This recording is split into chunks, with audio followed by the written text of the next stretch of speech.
পশ্চিম মেদিনীপুর জেলার দাঁতনে গতকাল 3টে সাড়ে 3টে নাগাদ প্রচুর পরিমাণের ঝড় বৃষ্টি হয়।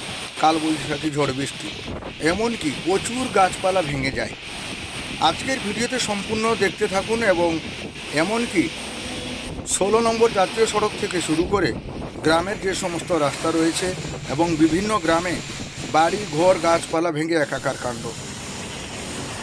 ঘটনাটি ঘটেছে পশ্চিম মেদিনীপুর জেলার বামনপুকুর থেকে শুরু করে দাঁতনের বিভিন্ন গ্রামে বিভিন্ন এলাকায়, এমনকি বিভিন্ন ব্লকেও এই রকম ঝড়ের তাণ্ডব চালিয়েছে কালবৈশাখী।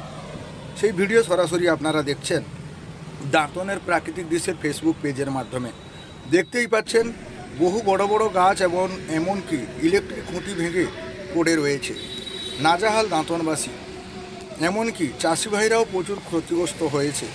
লাগাতার 3-4 দিন ধরে এই ঝড়ের তাণ্ডব মানুষকে রেহাই দিচ্ছে না। তাই আজকের ভিডিওটি সম্পূর্ণ দেখতে থাকুন। গতকাল ঝড় বৃষ্টির জেরে কী কী ক্ষতি হয়েছে। সবাইকে ধন্যবাদ।